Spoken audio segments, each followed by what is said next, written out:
మేము ఎప్పుడూ అంటుంటాం కదా, డిసిప్లిన్ స్టూడెంట్, హార్డ్ వర్కరు, పరీక్షకు చదివేటప్పుడు ఎప్పుడు పరీక్ష పెట్టేట సిద్ధంగా ఉంటాడు.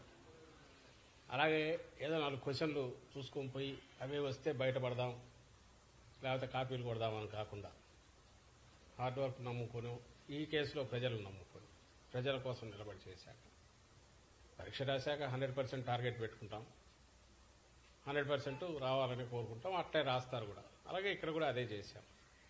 అందువల్ల ఈ ఊహాగానాలకో లేకపోతే బెట్టింగ్ల గురించో ఇంకొక ఏదో సోషల్ మీడియాలో సర్క్యులేట్ చేసుకోవడము, క్రియేట్ చేసుకున్న దానివల్ల ఏం ఫలితం ఉంటుంది అని అనుకోవట్లా. దానివల్ల ఆ తాత్కాలిక ఆనందం పొందాలని వాళ్ళు అనుకుంటే వాళ్ళని అనుకోండి. మేమైతే వాటి జోలికి పోదలుచుకోలేదు.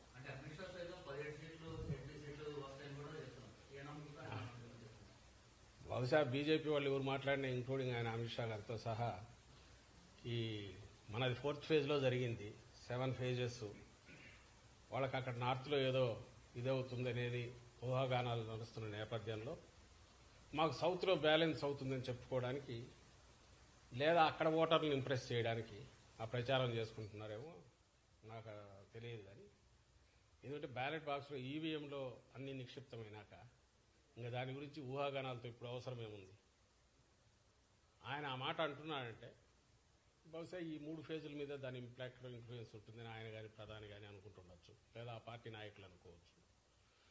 కూటమిలో ఉన్నారు కాబట్టి ఇక్కడ మేము వస్తాము, ఇక్కడ ఇన్ని సీట్లు వస్తున్నాయంటే మిగిలిన చోట్ల ఓటర్ కూడా ఎలాగో వీళ్ళే గెలుస్తారు, బీజేపీ కూటమి వస్తుంది, ఎన్డీఏ కూటమి వస్తుంది అని అనుకుని అక్కడ కూడా ఓట్లు వేస్తారని వాళ్ళ ఆశ కావచ్చు.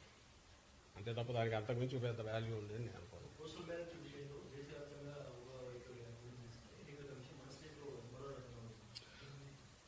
దాని మీదనే రిప్రజెంట్ చేశాం. ఎప్పుడు లేనిది ఈసారి టీడీపీ వాళ్ళు పోస్టల్ బ్యాలెట్ అనగానే ఉద్యోగులంతా జగన్మోహన్ రెడ్డి గారికి వ్యతిరేకము, లేదా వైఎస్ఆర్సీపీ వ్యతిరేకం, వాళ్ళు కాకులు లెక్కలు వేసుకొని ఉద్యోగులు అనేవాళ్ళు ఈ సమాజంలో భాగము, వాళ్ళు అట్టడి వర్గాల నుంచి వచ్చింటారు, వాళ్ళ కుటుంబాలకు సంబంధించిన వాళ్ళు, స్నేహితులు, బంధువులు, వాళ్ళు వ్యవసాయదారులు, లేదా ప్రభుత్వం నుంచి బెనిఫిట్స్ పొందుతున్న వాళ్ళు, అన్నీ ఈ సొసైటీలో పార్ట్గా ఒక ఉద్యోగి అయినా ఈ రియాక్ట్ అవుతాడు తప్ప ఉద్యోగి అనేది క్లాస్ కాదు, అది ఒక క్యాస్ట్ కాదు.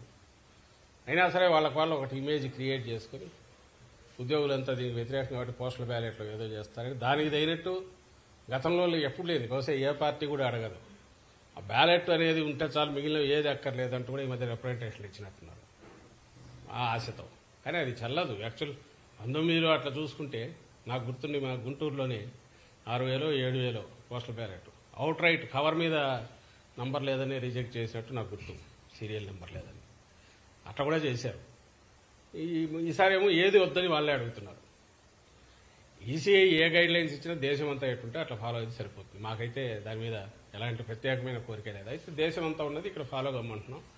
ఇక్కడ ఏదో వేరే డిఫరెంట్గా ఉన్నది, దాని మీద రిప్రజెంటేషన్ కూడా ఇచ్చాం.